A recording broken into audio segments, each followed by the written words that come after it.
Forget money for a moment. The most expensive thing you give people is the hour of your life you spend thinking about something they did for 10 seconds. 10 seconds of disrespect can cost you an evening. One rejection can cost you a week. One person's opinion can follow you for years. And the frightening part is that nobody has to steal this time from you. You keep handing it over yourself. Add up all the hours you have lost replaying conversations, imagining revenge, seeking approval, fearing judgment, and trying to understand people who disturbed your peace. That number should shock you. These 7 chapters are about taking those hours back and building a mind that no insult, rejection, silence, manipulation, or opinion can own again. Chapter 1. People study what gets a reaction out of you. Every strong reaction teaches people something about you. If one comment makes you angry, they learn what can trigger you. If being ignored makes you anxious, they learn that silence affects you. If criticism makes you explain yourself again and again, they learn that your need to be understood is a weak point. This does not mean everyone is trying to manipulate you, but your reactions still reveal what hurts you, scares you, or makes you lose control. Some people may even repeat certain behavior because they know exactly how you will respond. That is why controlling your reaction is so important. You can still feel angry, hurt, or disappointed, but you do not have to react immediately. Someone says something rude, and instead of arguing, you stay calm. Someone ignores you, and instead of chasing them, you continue with your day. The more you understand your own triggers, the harder it becomes for other people to control you. You do not need to show everyone what gets under your skin. Sometimes silence protects you better than explanation. When your reactions become calmer and less predictable, people lose access to the buttons they once knew how to press, and that is when you begin taking real control of your mind. Chapter 2. Never make a decision while someone else has you emotional. One of the worst times to make an important decision is when someone has made you angry, jealous, afraid, embarrassed, or desperate. In that moment, you may believe you are thinking clearly, but your emotions are often choosing for you. Someone insults you, and you immediately want to fight back. Someone ignores you, and you send messages you later regret. Someone threatens to leave, and fear makes you beg them to stay. Someone questions your worth, and suddenly you feel the need to prove yourself. This is exactly why emotional control matters. When your emotions are intense, do not rush into action. Give yourself time before sending the message, ending the relationship, quitting something important, spending money, or making a promise. A few minutes of patience can protect you from a decision that creates months of regret. You do not have to respond just because someone expects an immediate reaction. You are allowed to say, "I need time to think about this." A calm mind sees things an emotional mind often misses. Once the anger settles, or the fear becomes smaller, you may realize the situation was not as serious as it first appeared. Remember this simple rule. When emotions are high, important decisions should wait. The person who controls your emotions should never be allowed to control your decisions too. Chapter 3. Stop explaining yourself to people committed to misunderstanding you. There comes a point where explaining yourself stops being communication and starts becoming emotional exhaustion. You explain what you meant, but they twist your words. You explain your intentions, but they still accuse you. You give more details, more examples, and more reasons, yet nothing changes. At some point, you have to understand that the problem may not be your explanation.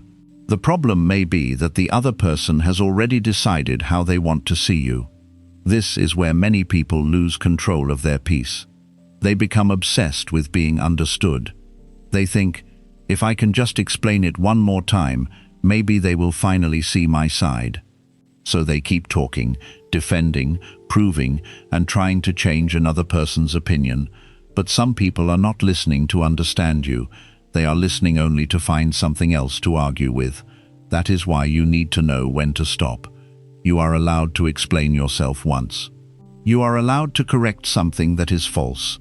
You are allowed to defend your intentions when the situation truly matters, but you do not have to spend hours convincing someone who has already chosen not to believe you. The more desperate you become to be understood, the more control you give away. Now your peace depends on whether they agree with you. Your confidence depends on whether they believe you. Your mood depends on whether they finally say, "Okay, I understand." That is too much power to give another person. Sometimes you have to accept that someone may walk away with the wrong version of you. They may think you are selfish because you set a boundary. They may think you are cold because you stopped arguing. They may think you changed because you stopped accepting behavior that once hurt you. Let them think it. Your job is not to manage every opinion about you. Your job is to make sure your actions match your values. If you know you were honest, respectful, and clear, you do not need to keep returning to the same argument. You can explain your position and then step away. This is especially important when dealing with people who use confusion as a way to control you. They may keep asking the same questions, not because they want clarity, but because they want you to doubt yourself. They may make you repeat your reasons until you become tired enough to give in. For example, you say no to something, they ask why. You explain. They challenge your reason. You explain again. They challenge that explanation too. Before long, you are no longer discussing your decision. You are defending your right to have one. That is when you need to recognize what is happening. Not every boundary needs a courtroom defense. Sometimes, "No, I am not comfortable with that" is enough. Sometimes, "This is my decision" is enough.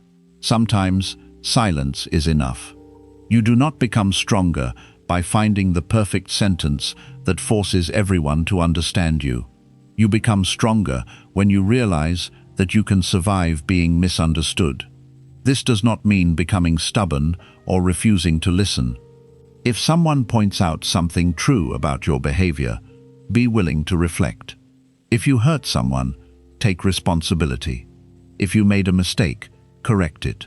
But there is a difference between listening to useful feedback and begging for approval. A strong mind knows the difference. There will always be people who misunderstand you. Some will misunderstand you because they do not know the full story. Some because they are judging from their own experiences. Some because your new boundaries no longer benefit them. And some may simply prefer the version of you that makes them feel right. You cannot control all of that. What you can control is whether you spend your entire day carrying their opinion. Imagine how much energy you could save if you stopped trying to correct every false assumption. Imagine how much calmer your mind would become if you no longer needed everyone to agree with your choices. Someone thinks badly of you? Ask yourself whether there is truth in their criticism. If there is, learn from it. If there is not, keep moving. That simple habit can protect your peace. You do not need to chase every person who misunderstands you. You do not need to write long messages explaining your heart to someone who keeps twisting your words. You do not need to prove your character every time someone questions it. Your life will become much lighter when you stop treating every misunderstanding like an emergency. Sometimes the most powerful thing you can say is nothing more. You know what you meant. You know what happened. You know what your intentions were. If you have explained yourself clearly and respectfully, you have done your part. After that, their interpretation belongs to them, and your peace belongs to you. Chapter 4. The person who can make you feel guilty can often control you. Guilt can be useful when you have truly done something wrong. It can remind you to apologize, correct your behavior, and become better. But guilt can also become one of the easiest ways for another person to control your decisions. This happens when someone makes you feel bad simply because you are no longer doing what they want. You say no, and they become disappointed. You set a boundary, and they tell you that you have changed. You choose yourself for once, and they call you selfish. You stop giving them unlimited access to your time, and suddenly they act as if you have betrayed them. This is where many people become emotionally trapped. They know something is unhealthy, but they continue doing it because they cannot handle the guilt of disappointing someone. They keep saying yes when they want to say no.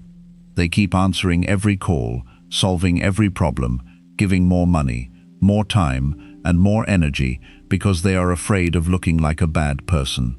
Slowly, their life stops belonging to them. You must understand something important. Disappointing someone does not always mean you are doing something wrong. Sometimes people are disappointed because your new boundaries are stopping them from getting what they used to get from you. Imagine that someone is used to calling you whenever they have a problem. You always answer. You always cancel your plans. You always make yourself available. Then one day you say, "I cannot help today." If they respond by saying, "Wow, you really changed," you may immediately feel guilty. But ask yourself, did you actually do something wrong, or did you simply stop being endlessly available? There is a big difference. A healthy person may feel disappointed by your decision, but they can still respect it. A controlling person often makes you feel guilty until you change your decision. They may say things like, "If you really cared about me, you would do this," or "After everything I have done for you," or "I guess I know how important I am to you now." These sentences are powerful because they do not directly attack your decision, they attack your identity. Now you are no longer thinking about whether the request is reasonable. You are thinking about whether you are a good friend, a good partner, a good son, a good daughter, or a good person. That shift is dangerous. When someone makes you question your goodness every time you disagree with them, they can start controlling you through guilt. This is why you must learn to separate responsibility from pressure. Ask yourself, did I actually hurt this person unfairly, or are they simply unhappy because I did not give them what they wanted? If you truly did something wrong, take responsibility, apologize, correct it, learn from it. But if you simply protected your time, your energy, your money, your peace, or your boundaries, you do not need to punish yourself for someone else's disappointment. You are allowed to have limits. You are allowed to say no. You are allowed to change your mind. You are allowed to stop doing things that drain you. You are allowed to leave situations that repeatedly damage your peace. You are allowed to choose what is healthy for you, even when another person does not like your choice. This does not make you cruel. It makes you responsible for your own life. Many people spend years living according to guilt. They choose careers they do not want because they are afraid of disappointing family. They stay in unhealthy relationships because they feel guilty about leaving. They keep friendships alive long after those friendships have become one-sided because they are afraid of being called disloyal. And every time they ignore themselves to keep someone else comfortable, they become a little more disconnected from who they really are.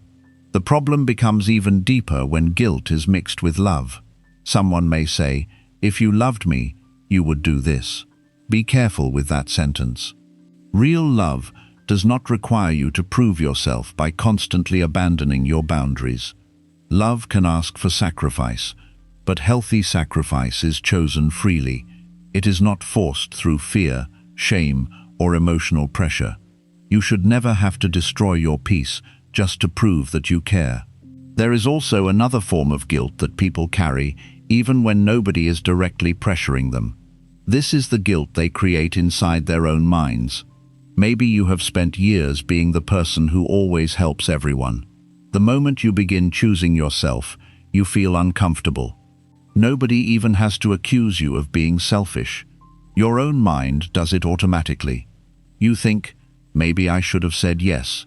Maybe I am becoming a bad person. Maybe I should keep helping even though I am exhausted. This happens because your mind has become used to believing that your value comes from how much you give. But your value is not measured by how exhausted you are. Being constantly available does not make you more loving. Ignoring your own needs does not automatically make you generous. Sometimes the healthiest thing you can do is step back. You cannot protect your mind if guilt controls every decision you make. Learn to pause whenever guilt appears. Instead of immediately giving in, ask yourself where the guilt is coming from. Did I break an important promise? Did I intentionally hurt someone? Did I behave unfairly? Or am I simply uncomfortable because someone does not like my boundary? That question can change everything. There will be moments when doing the right thing still feels uncomfortable. You may have to tell someone that you cannot keep lending them money. You may have to stop answering messages in the middle of the night. You may have to leave a relationship that keeps damaging you. You may have to disappoint someone who expected you to keep living according to their needs. The discomfort does not automatically mean the decision is wrong. Sometimes growth feels like guilt at first because you are finally doing something different. You are breaking an old pattern. Maybe the old pattern was always saying yes. Maybe it was always rescuing people. Maybe it was always avoiding conflict. Maybe it was always accepting disrespect just to keep everyone happy. When you finally stop, people may notice. Some will respect the change, others may resist it. Do not immediately assume their resistance means you are wrong. Remember, people often become comfortable with the version of you that benefits them most. When that version changes, they may try to bring it back. That is where your strength will be tested. Can you remain kind without surrendering your boundary?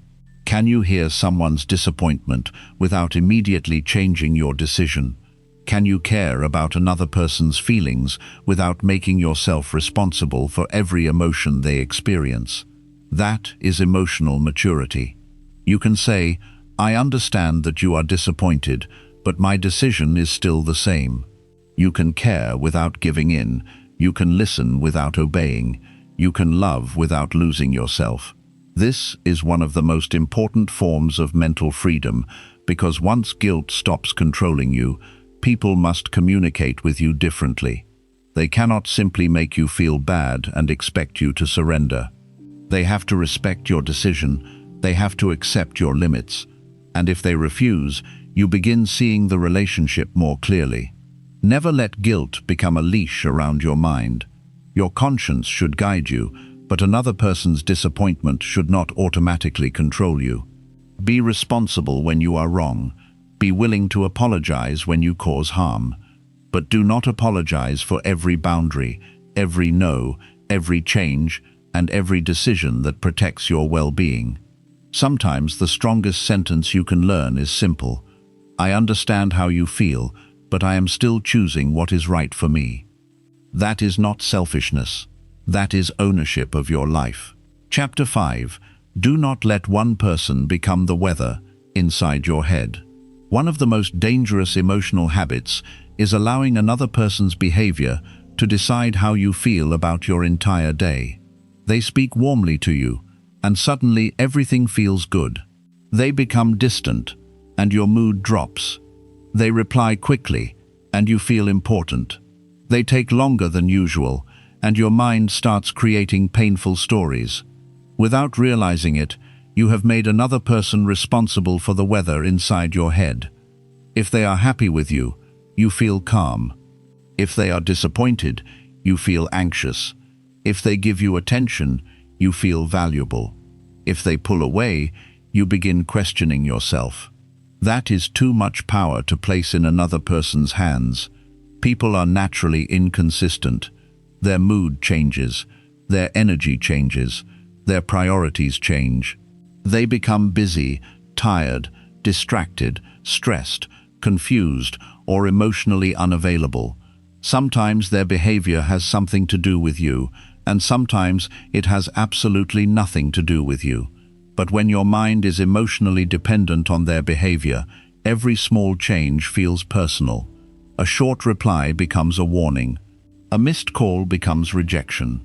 A quiet day becomes evidence that something is wrong. A different tone becomes proof that they no longer care. The mind starts filling empty spaces with fear. This is how one person can take over your emotional world without even trying. Imagine waking up in a peaceful mood. You have plans for the day. You feel focused and positive. Then you check your phone and notice that someone important has not replied. Nothing terrible has actually happened. You simply do not have a reply. But within minutes, your mind may begin asking questions. Did I say something wrong? Are they upset with me? Are they losing interest?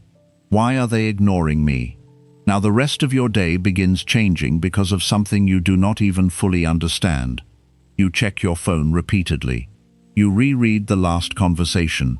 You look for hidden meaning in simple words. You lose focus on your work. You become less present with the people around you. One person's silence has now entered every part of your day. This is what you must learn to stop. Your peace cannot depend completely on receiving the exact behavior you want from another human being. That does not mean relationships should not affect you at all. Of course they will. You are human. Love, friendship, family, and connection matter. Someone you care about can hurt you, disappoint you, encourage you, or make you happy. The goal is not emotional numbness. The goal is emotional balance. There is a huge difference between being affected by something and being controlled by it. You can feel disappointed without allowing disappointment to destroy the whole day. You can notice someone's distance without immediately chasing them. You can feel hurt without turning that hurt into a story about your worth. You can love someone deeply while still having an emotional life that exists outside of them. That is what independence looks like. Your emotional world needs more than one source of meaning. You need your own routines, goals, interests, friendships, work, health, quiet time, and personal direction. The more complete your life becomes, the less one person's behavior can dominate your entire emotional state. Think about the difference. When one person is your entire emotional world, every small change in their behavior feels enormous. But when your life contains many meaningful things, their behavior becomes one part of your experience, rather than the center of everything. This is why building your own life is one of the strongest forms of emotional protection.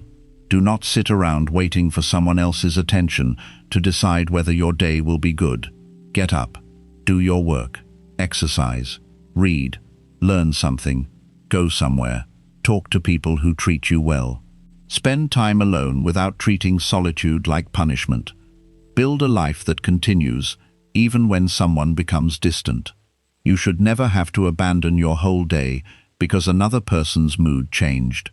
Another important lesson is to stop reading too deeply into every emotional shift. People are allowed to have quiet days. They are allowed to need space. They are allowed to be distracted. They are allowed to have problems they have not explained to you. Not every change in tone is rejection. Not every delay is disrespect. Not every silence is punishment. When you immediately assume the worst, you create suffering before you even know what is happening. This is why a strong mind learns to wait for facts. Instead of asking, "What does this mean about me?" ask, "What do I actually know right now?" Maybe all you know is that they have not replied. That is the fact. Everything else may simply be a story your anxiety is creating. Learning to separate facts from stories can save you from hours of unnecessary pain. And if someone truly is treating you differently, you still do not need to panic.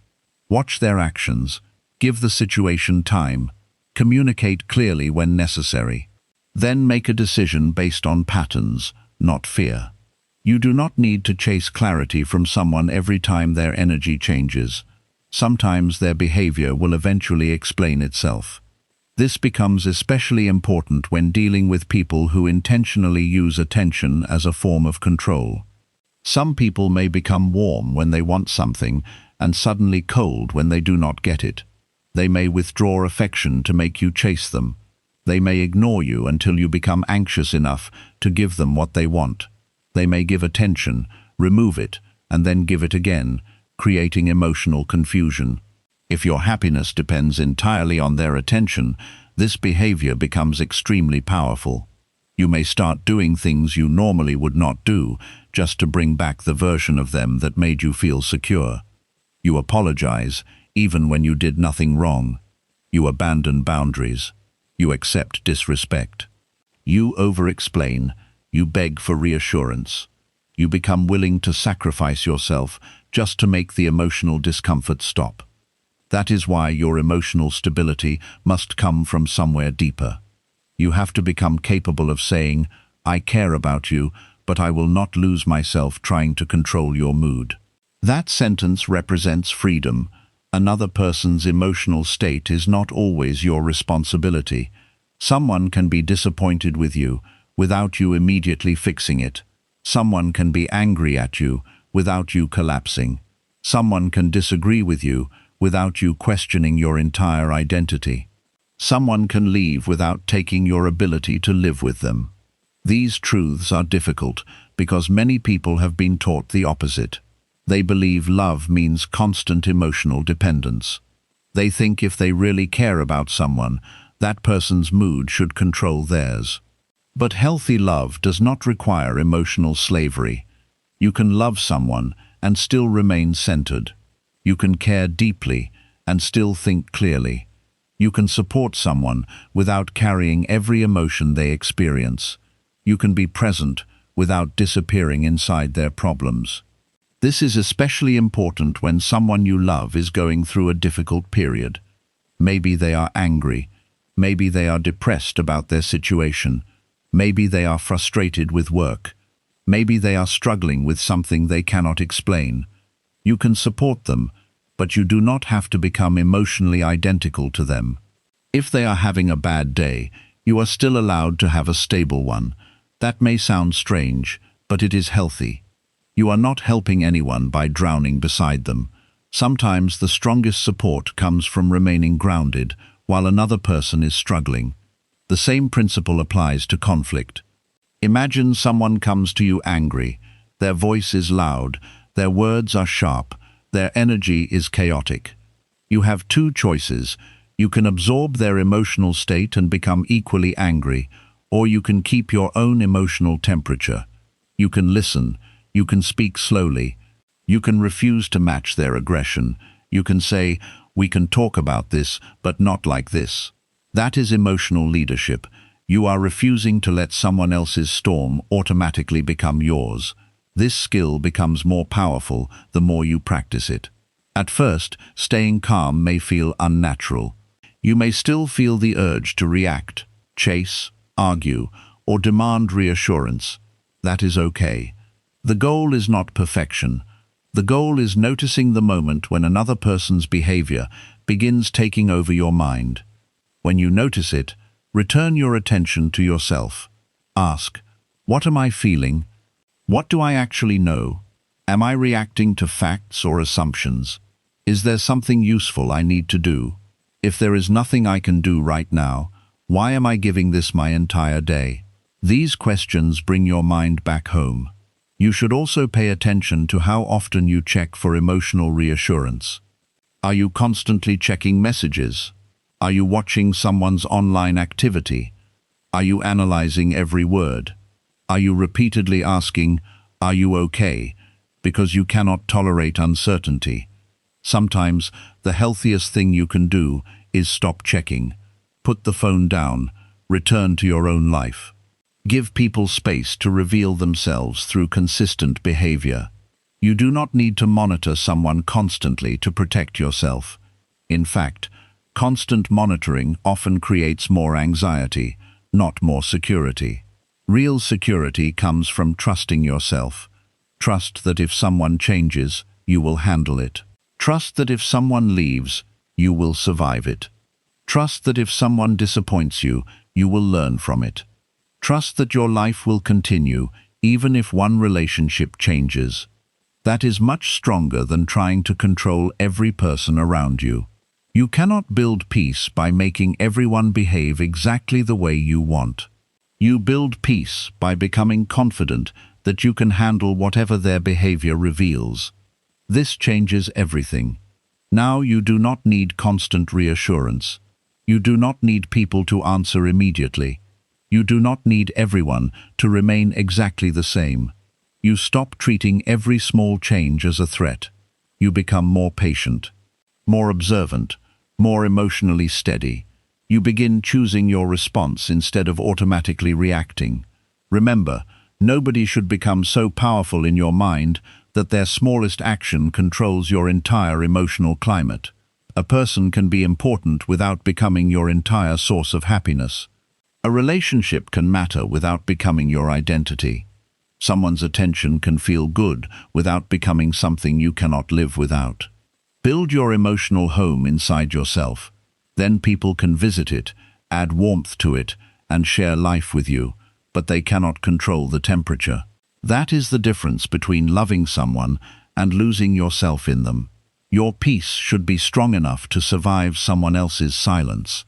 Your confidence should be strong enough to survive someone else's opinion, and your life should be meaningful enough to continue moving even when someone you care about changes direction. Chapter 6. Your need to prove yourself is making you easy to control. One of the easiest ways to control a person is to make them feel that they have something to prove. Question their intelligence, and they immediately start explaining how smart they are. Question their success, and they begin talking about money, achievements, followers, titles or possessions. Question their strength, and they may do something reckless just to show they are not weak.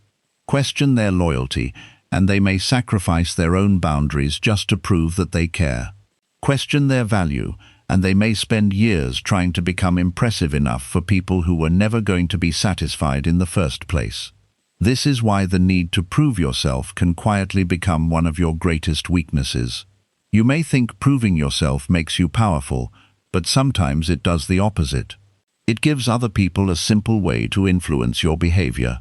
All they have to do is question something you are insecure about, and suddenly you are reacting to them instead of thinking for yourself. Imagine someone says, "You could never do that." If you are secure in yourself, you may simply think, that is their opinion. But if you desperately need to prove your ability, those 5 words can control your next decision. Now you may take unnecessary risks, spend money you do not have, enter a competition you never wanted, or push yourself beyond healthy limits just to make sure they see you differently. At that point, are you really making your own decision, or are they making it for you through your need for approval? This happens every day in relationships, friendships, workplaces, families, and even online. Someone says, "If you really loved me, you would do this." And suddenly you feel pressure to prove your love. Someone says, "A real friend would never say no." Now you feel pressure to prove your loyalty. Someone says, "You are too scared." Now you feel pressure to prove your courage. Someone says, "You are not successful enough." Now you feel pressure to buy something expensive, show off an achievement, or compare yourself with people you were not even thinking about before. The words may be different, but the mechanism is the same. Your identity is challenged, so you react. This is exactly why knowing yourself matters. When you know who you are, you do not need to defend your identity every time someone questions it. If someone calls you weak, you do not have to become aggressive to prove strength. If someone calls you selfish because you set a boundary, you do not have to abandon the boundary to prove kindness. If someone says you are unsuccessful, you do not have to create an image of success just to silence them. You can simply continue living according to your own standards. That is real confidence. Confidence is not constantly announcing what you are. Confidence is being comfortable enough with yourself that another person's opinion does not force you into a performance. A person who constantly needs to prove themselves is always performing for an audience. They enter a room and wonder what everyone thinks. They post something and immediately check who noticed. They achieve something and cannot enjoy it until someone else is impressed. They buy something and think about who will see it. They make decisions based not only on what they want, but on what will make them appear successful, attractive, intelligent, powerful, or important. Slowly, they stop living their own life. They begin living a performance. And performances are exhausting because there is always another person to impress. There is always someone richer, someone more attractive, someone more successful, someone with more followers, someone with a better car, someone with a bigger house, someone with more attention. If your confidence depends on proving that you are better than someone else, peace will always be temporary. You may win one comparison today and lose another tomorrow. That is why your self-respect needs a stronger foundation. Instead of asking, "How can I prove myself?" start asking, "What do I actually believe is important?" That question moves your attention away from other people's opinions and back toward your own values. Maybe success to you means financial freedom. Maybe it means having time with your family. Maybe it means doing meaningful work. Maybe it means living peacefully. Maybe it means becoming healthier. Maybe it means learning, creating, traveling, or building something you are proud of. Once you define success for yourself, other people's definitions become less powerful. Someone may laugh at your simple life while you are genuinely happy. Someone may judge your career while you know why you chose it. Someone may think you are moving too slowly while you are building something carefully. You do not need to convince them. You need to understand yourself. The same lesson applies to intelligence. Many arguments continue for far too long because both people are trying to prove who is smarter. One person says something wrong, the other corrects them. Then pride enters the conversation. Now nobody is discussing the original issue anymore. They are defending their identity. I need to show them that I know more. I cannot let them think I was wrong. I need the last word. This is how an ordinary disagreement turns into a battle. But an emotionally strong person can say, "I might be wrong." Think about how much freedom exists in those words. You no longer need to defend every mistake. You no longer need to pretend you know everything. You can listen. You can change your mind. You can learn. Ironically, the person who is comfortable admitting they do not know something often appears more confident than the person desperately trying to prove they know everything. The need to prove strength can be even more dangerous. Some people cannot tolerate being called weak. Someone insults them and they immediately become aggressive. Someone challenges them and they feel they must respond. Someone tries to embarrass them and suddenly they are willing to risk their job, reputation, relationship or safety just to show that they are not afraid. But think carefully. If one stranger can call you weak and make you lose control, who is really in control? Not you. Real strength is being able to choose your response, even when someone is trying to choose it for you. Sometimes strength looks like standing your ground. Sometimes strength looks like walking away. Sometimes it looks like saying nothing. Sometimes it looks like refusing to enter a pointless argument. Sometimes the strongest response is simply refusing to perform for someone who is trying to provoke you. This principle is especially important in relationships. A person may test your love by asking you to constantly prove it. Why didn't you answer immediately? If I mattered, you would cancel your plans. If you loved me, you would give up that friendship. If you really cared, you would do what I am asking. At first, you may give in because you want to show that the relationship matters. But every time you prove yourself by abandoning your own boundaries, the standard can move. Today you must answer immediately. Tomorrow you must stop seeing someone. Next week you must change another part of your life. You keep proving, they keep demanding. Eventually love begins to feel like an endless examination you can never pass. Healthy relationships do not require constant proof of your worth. Of course, love should be shown through actions. Loyalty matters, effort matters, communication matters.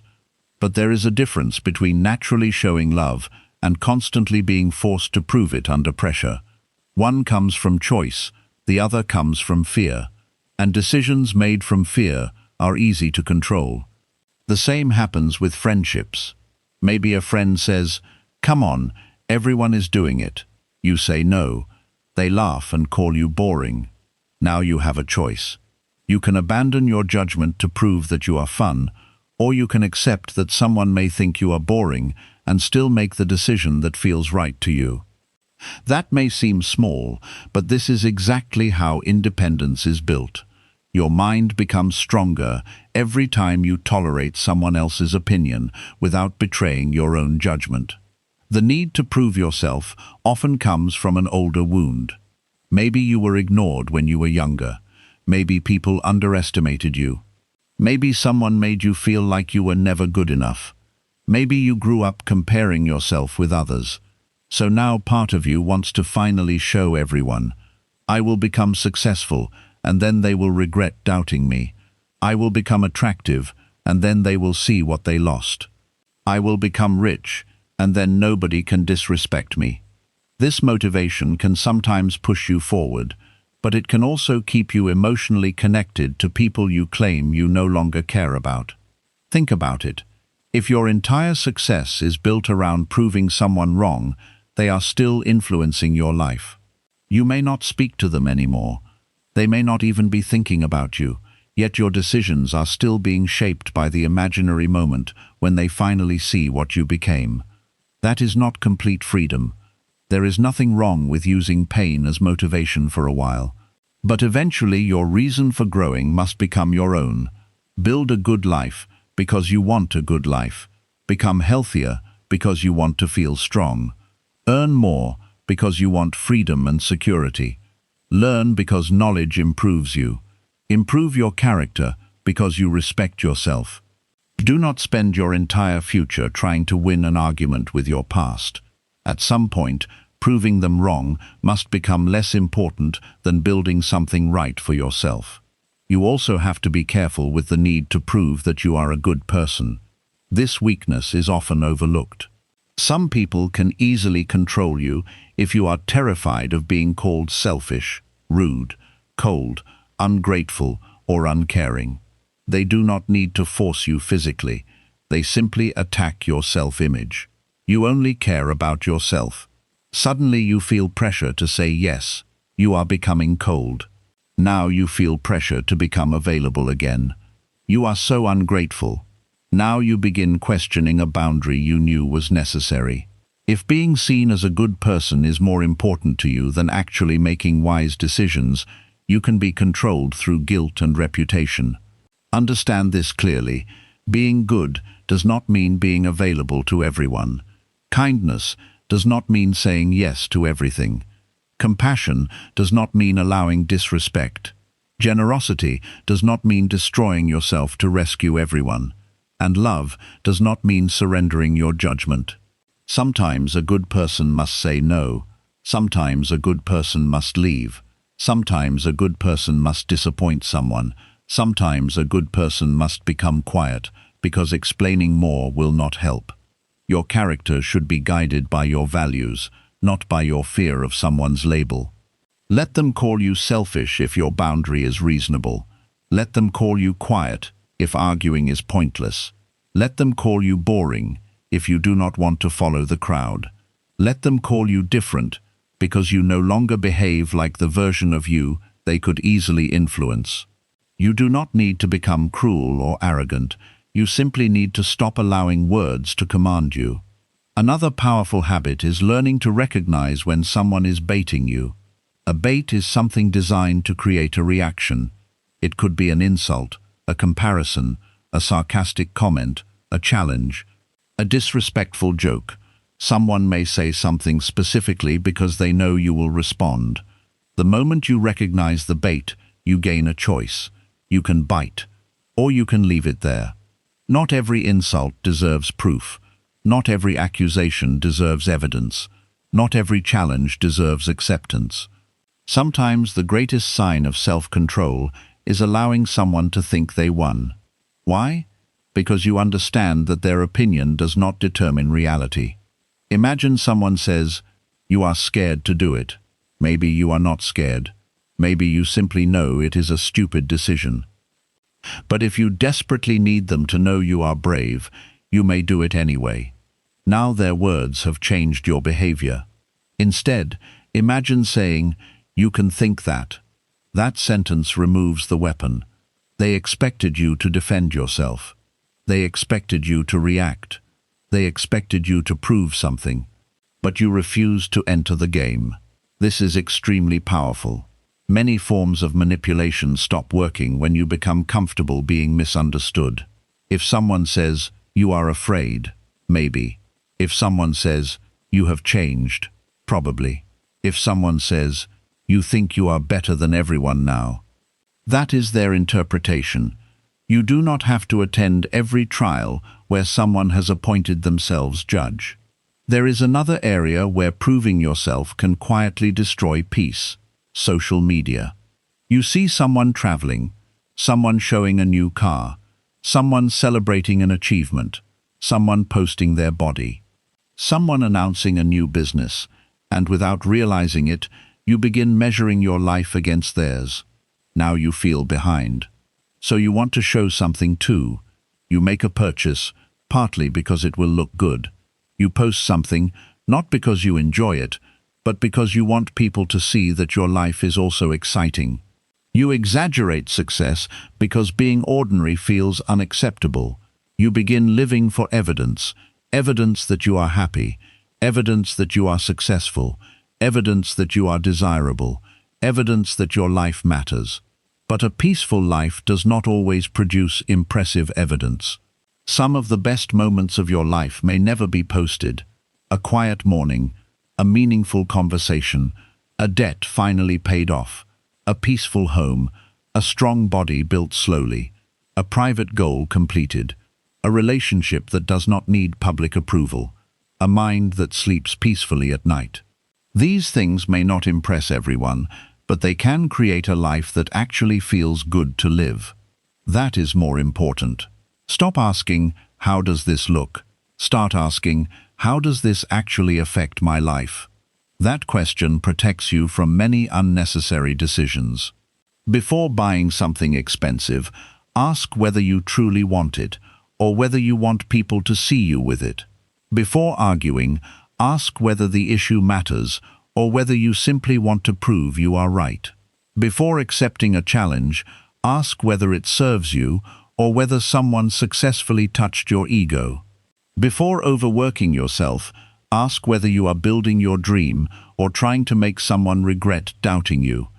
These questions bring your decisions back under your control. There is also power in keeping some achievements private. You do not have to announce everything. You do not have to explain every plan. You do not need applause before something becomes meaningful. Sometimes privacy helps you separate genuine desire from the need for recognition. If nobody could see this, would you still want it? That is a powerful question. If nobody knew how much money you earned, would you still choose this career?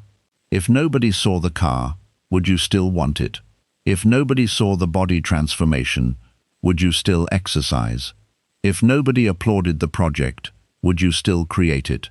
If nobody knew about the good deed, would you still do it? Your answers reveal how much of your life belongs to you, and how much belongs to your audience. The goal is not to stop caring about what anyone thinks. That is unrealistic. We naturally care about certain opinions. The opinion of a trusted mentor may matter. Feedback from someone you respect may help you improve. The concerns of people you love can be worth considering. But considering someone's opinion is different from surrendering your identity to it. You listen, you evaluate, you decide. That final step matters. You decide, not your friend, not a stranger, not your followers, not your critics, not someone who insulted you, not someone who rejected you years ago. You. This is what it means to master your mind. You stop automatically reacting every time someone questions who you are. Instead, you check the truth for yourself. If someone says you are lazy, ask whether there is truth in it. If there is, improve. If there is not, release it. If someone says you are selfish, examine your behavior. If you are genuinely being selfish, correct yourself. If you are simply protecting a healthy boundary, keep it. You do not need to reject all criticism. You simply stop allowing criticism to bypass your judgment. That is the difference between confidence and defensiveness. Defensiveness says, nobody can tell me anything. Confidence says, I will listen, decide what is true, and leave the rest. This mindset makes you much harder to control because people can no longer manipulate you through random accusations. They can call you anything they want. You still check with your own values before responding.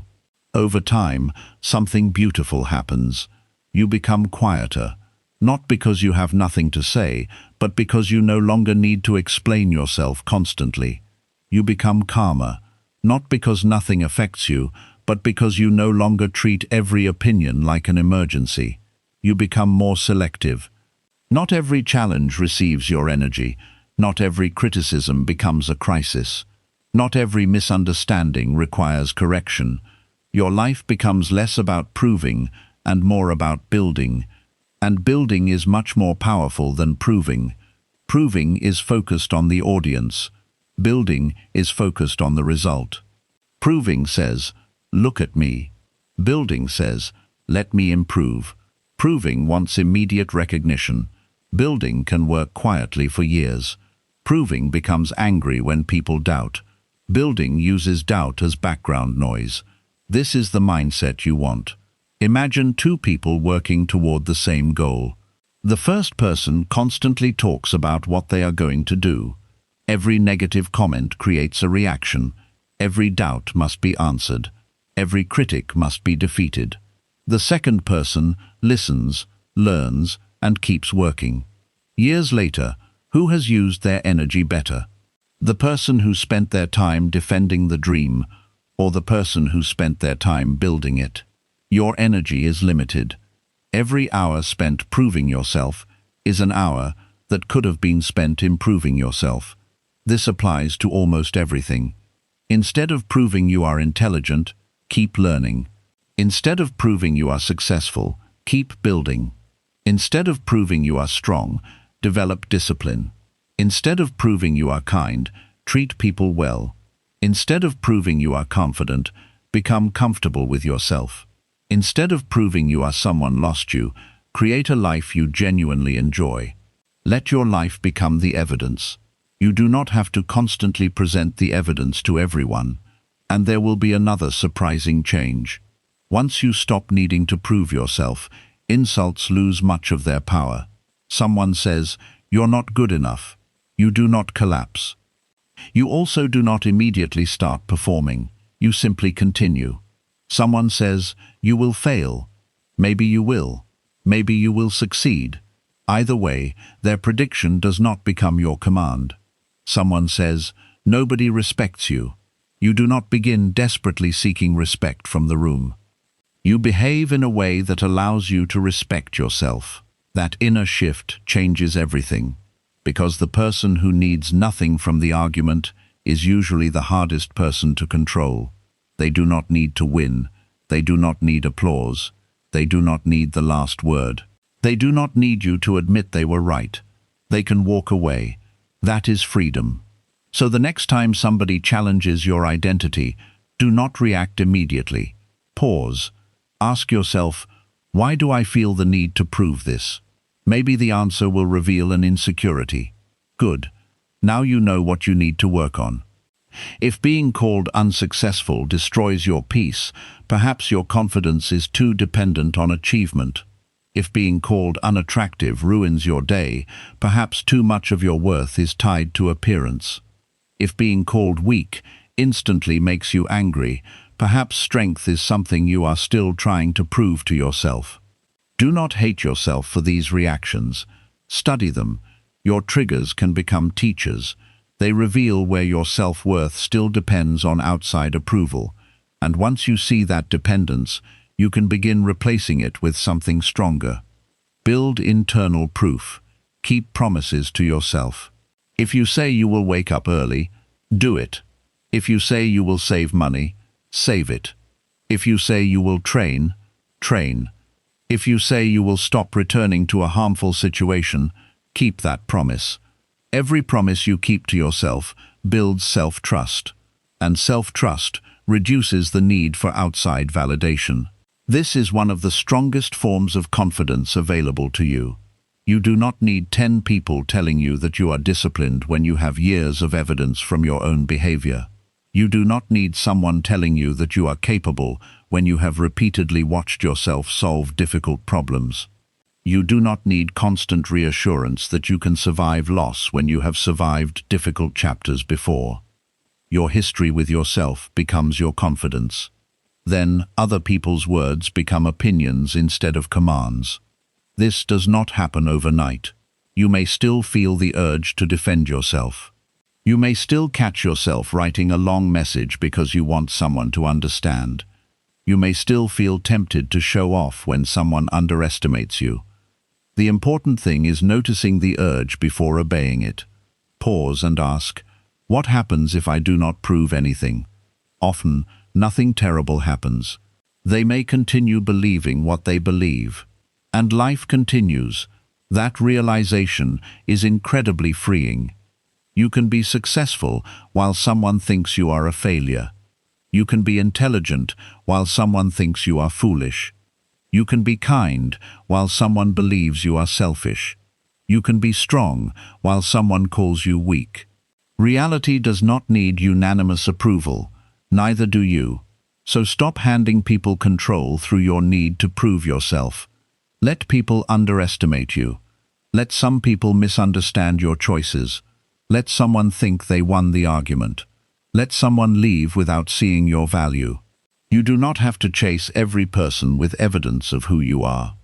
Your job is to become clear enough about yourself that their doubts no longer decide your behavior. That is when something powerful happens. Provocation stops working. Comparison becomes weaker. Guilt becomes easier to recognize. Criticism becomes information instead of identity. You begin living from the inside out instead of the outside in. And once your decisions come from your values rather than your need for approval, your mind becomes far more difficult for anyone else to control. You no longer need to prove that you are strong. Your self-control shows it. You no longer need to prove that you are confident. Your calm shows it. You no longer need to prove that you know your worth. The boundaries you keep show it. And you no longer need to convince everyone that your life is valuable. You simply start living it that way. Chapter 7. The final level is when people can't change who you become. The final level of mental strength is not becoming cold. It is not refusing to trust anyone. It is not pretending that nothing hurts you. It is becoming so grounded in yourself that other people can disappoint you without deciding who you become afterward. This is where many people lose themselves. Someone betrays them, so they stop trusting everyone. Someone lies to them, so they become suspicious of every new person. Someone uses their kindness, so they become cruel. Someone leaves, so they decide never to love deeply again. Someone humiliates them, so they spend years trying to become impressive. Someone rejects them, so they start building their entire identity around proving that person wrong. The painful event may have lasted one day, but the reaction to it can last 10 years. That is how another person can continue controlling your life long after they are gone. They are no longer speaking to you. They are no longer standing in front of you. They may not even be thinking about you. Yet what they did is still deciding how you love, how you trust, how you speak, how you react, and how you see yourself. That is not freedom. Real freedom begins when you learn from what happened without allowing it to redesign your entire personality. You can become wiser without becoming bitter. You can become more careful without becoming afraid of everyone. You can build stronger boundaries without building walls around your entire life. You can remember what happened without allowing the memory to control every new situation. That is one of the hardest things to learn, because pain naturally wants to protect you. When someone hurts you badly, the mind says, "Never let this happen again." That sounds reasonable. But sometimes the mind tries to protect you by going too far. One betrayal becomes, "Nobody can be trusted." One failed relationship becomes, "Love always ends badly." One embarrassing failure becomes, "I should never try again." One cruel comment becomes, maybe I am not good enough. One person leaves, and suddenly you are afraid everyone will leave. The mind takes one painful experience and turns it into a rule for the rest of your life. You have to challenge that. What happened to you is information, not always a prophecy. One person's behavior does not explain every person you will meet. One failure does not describe your future. One rejection does not define your value. One painful chapter does not deserve permission to write the rest of your story. Think about how dangerous it is when someone hurts you and then you continue hurting yourself on their behalf. They criticized you once. You criticize yourself every day. They rejected you once. You keep rejecting opportunities because you are afraid of feeling that pain again. They made you feel unimportant. You spend years chasing attention because you are still trying to repair that wound. They told you that you would never succeed. Now every achievement becomes a performance designed to prove them wrong. At some point, you have to ask yourself a difficult question. Why am I still allowing someone from my past to decide how I live today? You may discover that the person left, but their voice stayed inside your head. Every time you want to try something new, you hear what they said. Every time you begin trusting someone, you remember what happened before. Every time something good appears, part of you prepares for it to disappear. This is how the past quietly becomes the manager of the present. You stop living according to what is happening now and start living according to what happened then. Mental strength means noticing when this happens. You tell yourself, this is a new person. This is a new situation. I am not the same person I was before. I can use what I learned without assuming the same ending. That last part matters. You should learn from painful experiences. If someone betrayed your trust, learn to notice character more carefully. If you ignored warning signs, become better at recognizing them. If you tolerated disrespect for too long, build clearer boundaries. If you made mistakes, take responsibility for them. But learning is different from becoming emotionally imprisoned. Imagine touching a hot stove. You learn not to touch the hot surface again. You do not decide that every kitchen is dangerous and never enter one again. That is the difference between wisdom and fear. Wisdom becomes more accurate after pain. Fear often becomes more extreme. Wisdom says, I will pay attention. Fear says, I will never trust again. Wisdom says, I need better boundaries. Fear says, I need walls around everyone. Wisdom says, that person treated me badly. Fear says, everyone will treat me badly. The goal is wisdom, not bitterness. This matters because bitterness often feels like strength in the beginning. You tell yourself, I do not need anyone anymore. I will never care that much again. People cannot hurt me if I never let them close. For a while, this may feel powerful. You no longer feel vulnerable because you no longer allow anyone close enough to affect you. But emotional numbness is not the same as emotional mastery. A locked door cannot be broken into, but nothing meaningful can enter either. Real strength is being capable of connection while still protecting yourself. You can love without losing your judgment. You can trust without becoming blind. You can care without abandoning yourself. You can forgive without allowing the same behavior again. You can move forward without pretending the past never happened. This is much harder than simply shutting down. And because it is harder, it requires greater strength. One of the most important things you must protect is your character. If you were naturally kind, do not let one person convince you that kindness is weakness. Maybe the problem was not that you were kind. Maybe the problem was that you gave kindness without boundaries. Those are different things. You do not need to become cruel. You need to become selective. If you were generous and someone took advantage of you, you do not have to stop being generous. You may simply need to stop giving endlessly to people who never respect what you give. If you trusted someone who lied to you, you do not need to stop trusting everyone. You need to become better at watching whether words and actions match. The lesson should improve your judgment, not destroy your character. This is something many people miss. They become the opposite of who they were because someone hurt them. A warm person becomes distant. A patient person becomes aggressive. A hopeful person becomes negative. A trusting person becomes suspicious. A loving person becomes emotionally unavailable. Then they say, "Life made me this way." But you still have a choice. You cannot control what happened to you. You can influence what happens inside you afterward. That is where your power begins. You may have scars. You may remember the pain. Certain situations may still trigger old emotions. That does not mean you must become a permanent reflection of what someone did to you. Imagine someone throws mud at clean water. For a while, the water becomes cloudy, but if you stop stirring it, the mud eventually settles. The water becomes clear again. Your mind works in a similar way. Pain enters, anger enters, confusion enters.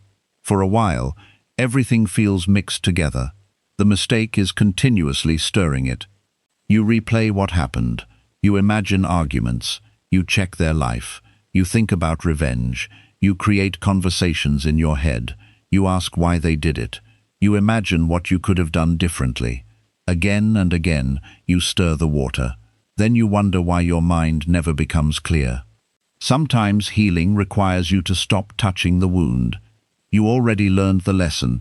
You already know what happened. You do not need to continue reopening it just to confirm that it still hurts. There comes a point when thinking more does not create more understanding. It only creates more suffering. You have to know when the lesson is finished. This does not mean forgetting. Forgetting is not required. You can remember something without carrying the emotional weight of it everywhere. Think about an old scar on the body. The scar remains, but it no longer bleeds every day. That is what emotional healing can become. The memory remains, the wisdom remains, the boundary remains, but the event no longer controls your mood every morning. It no longer decides who deserves your trust before you even know them. It no longer defines what you believe about yourself. This is when you know you are becoming free. Another important part of this chapter is learning not to become what hurt you. If someone lied to you, do not start lying because everyone does it. If someone used you, do not start using people because you believe kindness is foolish. If someone embarrassed you, do not spend your life humiliating others to feel powerful. If someone abandoned you, do not punish new people for a crime they did not commit. Pain can create a dangerous temptation. It whispers, "Do to others before they can do to you." That may feel like protection, but eventually you become part of the same cycle that hurt you. Someone wounds you. You carry the wound into the next relationship. Then someone else gets hurt. They carry it forward again. This is how pain spreads from person to person. Someone has to stop it.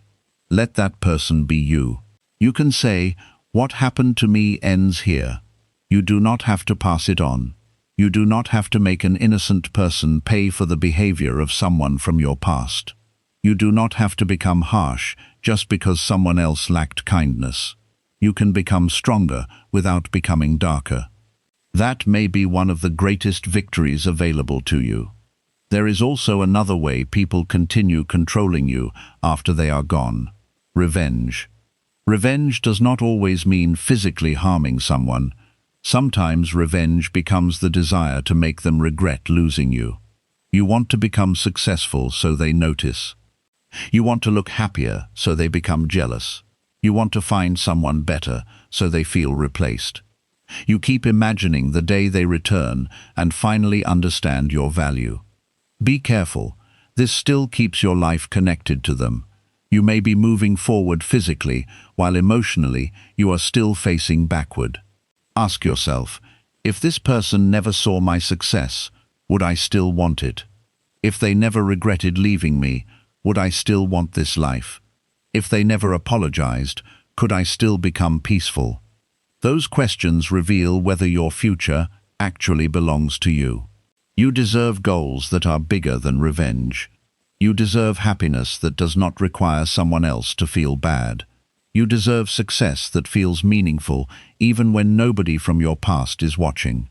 Build your life because you want to live it, not because you are trying to send someone a message. Your life is too valuable to become one long response to another person's behavior. The same applies to proving that you have moved on. Sometimes people are so desperate to look unaffected that they create another kind of prison. They constantly post how happy they are. They rush into new relationships. They pretend nothing hurts. They refuse to admit they miss someone. They think feeling pain means losing. It does not.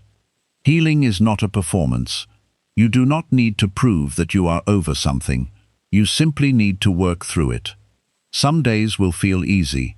Other days an old memory may return. A song may remind you. A place may remind you. A date may remind you. That does not mean you are back at the beginning. Healing is rarely a straight line. You can have a difficult day without becoming the old version of yourself again. You can feel sadness without surrendering to it.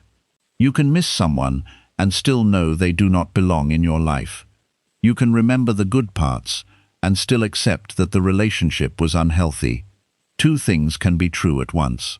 That understanding protects you from making emotional decisions based on temporary feelings, because sometimes loneliness makes people return to places they worked hard to leave. You remember the good moments and forget the reason you walked away. You mistake missing someone for needing them back. You mistake familiarity for safety. You mistake temporary sadness for evidence that your decision was wrong. Be careful in those moments. Missing something does not automatically mean it was good for you. Sometimes you miss the version you hoped it would become. Sometimes you miss the routine. Sometimes you miss having someone there. Sometimes you miss who you were before everything became painful. Your emotions deserve to be felt, but they do not always deserve to make the decision. This is why you need an identity larger than any one relationship. Know who you are when nobody is praising you. Know who you are when someone rejects you. Know who you are when people misunderstand you. Know what you believe. Know what you value. Know what kind of person you want to become. When your identity is clear, people can affect your feelings without rewriting your entire sense of self. Someone can reject you, and you can think, that hurts. But you do not automatically think, I am worthless. Someone can betray you, and you can think, I trusted the wrong person. You do not automatically think, I am stupid for ever trusting anyone. Someone can leave, and you can think, this chapter has ended. You do not have to think, my life is over. This is emotional separation. You separate the event from your identity.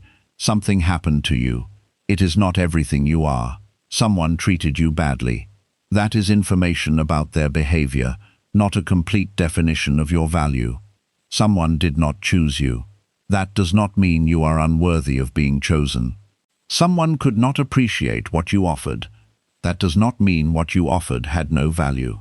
You need to learn this deeply because rejection often creates false conclusions. Imagine applying for a job and being rejected.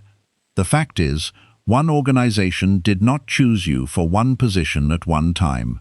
But the emotional mind may translate that into, I am not talented.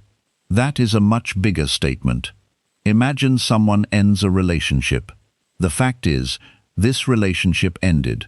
But the emotional mind may say, nobody will ever love me. Again, the mind turns one event into a universal conclusion. Do not allow temporary experiences to create permanent identities. You are always larger than one moment. This is also why forgiveness can become powerful, but forgiveness needs to be understood correctly. Forgiveness does not always mean reconciliation. You can forgive someone and never invite them back into your life. You can stop carrying hatred without restoring access. You can release resentment while keeping the lesson. You can wish someone well from a distance. Forgiveness is sometimes less about what the other person deserves and more about what you no longer want to carry. Anger is heavy when carried for years. Every time you remember the person, your body reacts. Your heart beats faster. Your thoughts become negative. You imagine what you would say. You return mentally to a situation that ended long ago. The other person may be completely unaware. You are the one continuing to pay the emotional cost. At some point you may decide, I do not want this taking up space in me anymore. That decision can be powerful. Again, it does not mean what they did was acceptable. It means you refuse to turn their behavior into a permanent home inside your mind. You can close the door without standing behind it forever. There is another form of strength you need, the ability to remain yourself when people treat you well too. This may sound strange, but not all influence comes through pain. Sometimes praise controls people just as easily as criticism. Someone compliments you, so now you constantly try to maintain that image. Someone loves the version of you that always agrees, so you become afraid to disagree. Someone admires your success, so you become terrified of failure. Someone praises your generosity, so you keep giving even when you cannot afford it. Now positive attention is controlling you. This is why true independence means not being ruled by either criticism or praise. You can appreciate compliments without needing them. You can listen to criticism without being destroyed by it. You remain centered in both directions. When someone praises you, you do not suddenly believe you are perfect. When someone criticizes you, you do not suddenly believe you are worthless. You stay somewhere in the middle. You know you have strengths. You know you have weaknesses. You know you are still learning. That balanced self-image is much harder for people to control. Because flattery cannot easily make you foolish, and criticism cannot easily make you collapse. This is another part of becoming unaffected, not emotionless, stable. There is a difference. A stable person still feels deeply. They simply do not surrender their steering wheel every time a feeling appears. Think of yourself as a driver. Your emotions are passengers. Anger may sit beside you. Fear may sit in the back. Sadness may enter. Excitement may enter. But none of them should automatically take the steering wheel. You hear them. You understand them. Then you choose the direction. Other people are passengers too. They can offer suggestions. They can warn you. They can encourage you. But they should not be allowed to grab the steering wheel simply because they speak loudly. Your life requires a driver. That driver must eventually be you. This is why self-respect is so important. Self-respect creates a line inside you.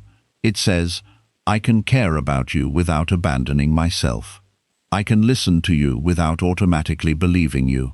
I can forgive you without trusting you again. I can miss you without returning. I can love you and still leave if staying destroys me. These are difficult truths, but they create freedom. Without self-respect, every strong emotion becomes an invitation to betray yourself. You become lonely, so you return to someone harmful. You become guilty, so you abandon a boundary. You become afraid, so you accept behavior you know is wrong. You become desperate, so you beg someone to stay. Then later you feel angry at yourself because you knew better. Self-respect does not remove difficult feelings. It gives you something stronger to stand on while those feelings pass. That is why you should decide your standards before emotional moments arrive. Know what you will not accept. Know what kind of treatment requires distance. Know what values you refuse to betray. Know which boundaries matter most. Do this while your mind is calm, because when emotions become intense, your standards can become blurry. Loneliness may convince you that disrespect is acceptable. Attraction may convince you to ignore warning signs. Fear may convince you to tolerate control. Guilt may convince you to return to an unhealthy situation. But if you have already decided what matters, you have something to return to. Your values become an anchor. The storm can still move around you, but it does not have to carry you away. This is also why becoming unaffected requires patience. You cannot control your mind by demanding instant perfection. You will still react sometimes. You may still take something personally. You may still spend too long thinking about someone's words. You may still answer too quickly when angry. You may still seek approval. The goal is not to become perfect overnight. The goal is to notice faster. Maybe before, one insult ruined your entire week. Later, it ruins one day, then 1 hour. Eventually, maybe you hear it, evaluate it, and continue with your life.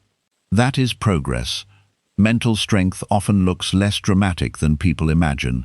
It is built in tiny moments, deleting the message instead of sending it, going to sleep instead of continuing the argument, refusing to check someone's profile, saying no without writing a 5-page explanation, not calling someone who only contacts you when they need something, keeping your promise to yourself even when nobody sees it, choosing not to argue with someone who is trying to provoke you. These small decisions slowly change your identity. You begin seeing yourself differently. You stop thinking, "I am someone who always loses control." You begin thinking, "I can handle difficult emotions." You stop thinking, "I need everyone to understand me." You begin thinking, "I can live with being misunderstood." You stop thinking, "I cannot survive without this person." You begin thinking, "I will miss them, but I will be okay." This is how confidence is built from the inside, not through repeating empty statements, but through evidence. You experience difficult situations and watch yourself survive them. You lose something and discover that life continues. Someone rejects you and you eventually smile again. Someone disappoints you and you become wiser. A plan fails and you rebuild. Each experience teaches your nervous system something important. I can handle this. That belief changes the way you move through life. Now you no longer need to control everyone around you. You do not need constant guarantees. You do not need people to promise they will never leave. You do not need every situation to go exactly as planned, because your security is no longer based entirely on predicting the outside world. It is based on trusting your ability to respond. This is a much stronger form of peace. You cannot guarantee that nobody will betray you. You can trust yourself to respond if they do. You cannot guarantee that nobody will reject you. You can trust yourself to continue if they do. You cannot guarantee that every plan will work. You can trust yourself to adjust when it does not. You cannot guarantee that people will always understand your heart. You can trust yourself to know your intentions. That is real confidence. It does not say, "Nothing bad will happen." It says, "Whatever happens, I will not abandon myself."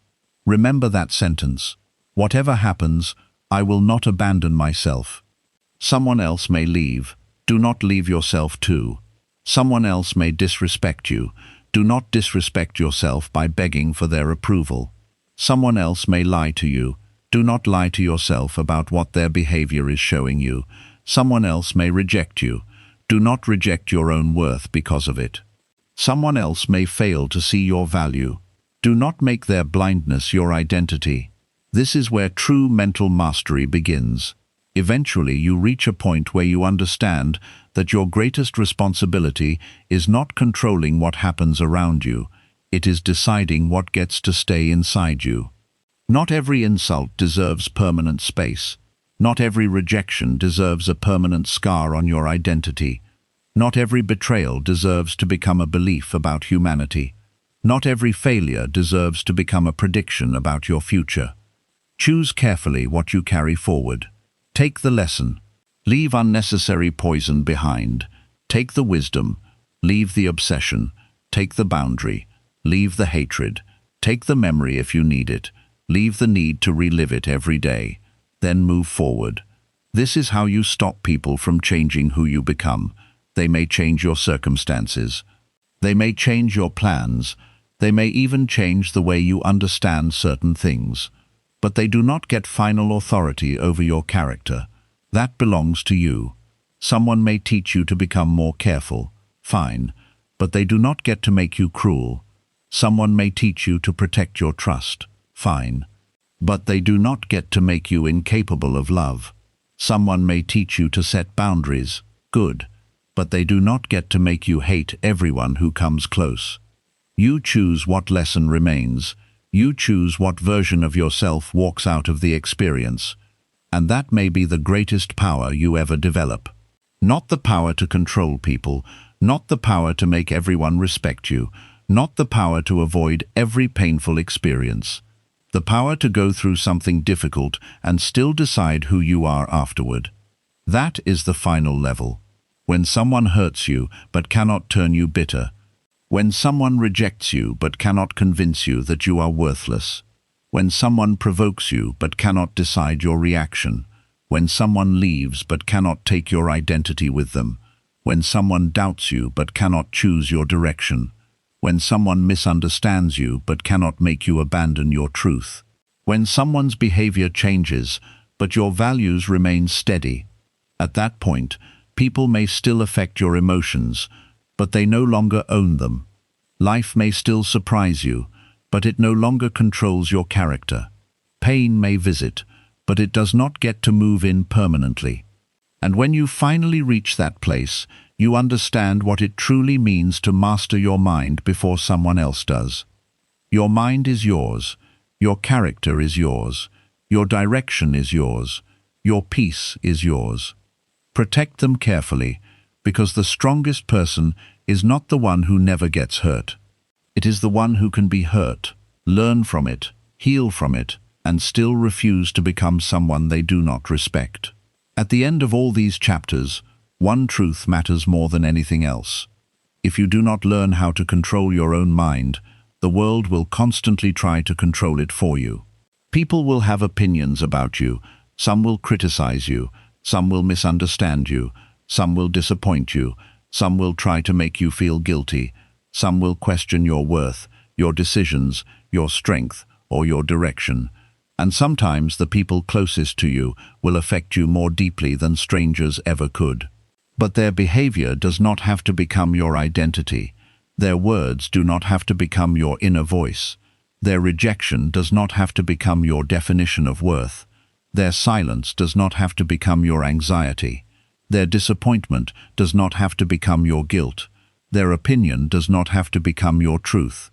This is what it means to become mentally strong. It does not mean becoming emotionless. It does not mean never getting hurt. It does not mean pretending that nothing matters.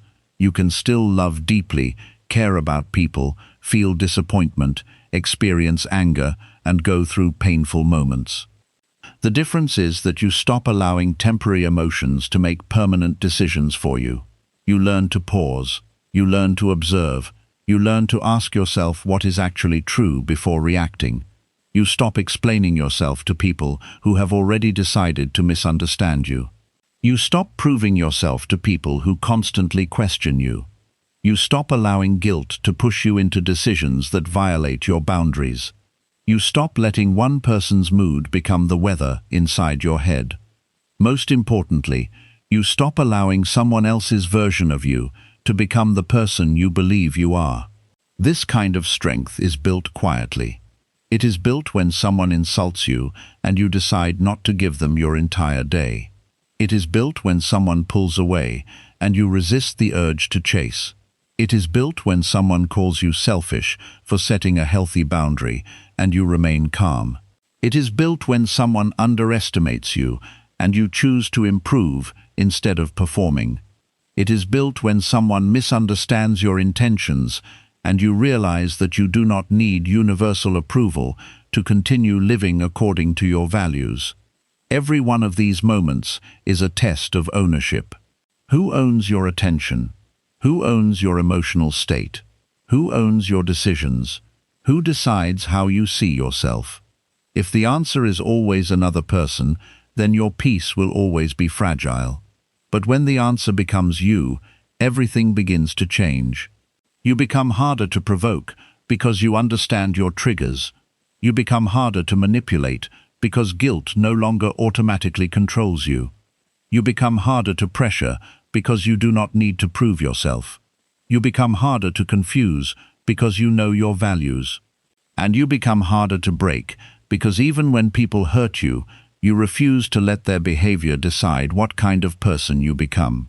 This is the deeper meaning of being unaffected. Being unaffected does not mean that nothing enters your heart.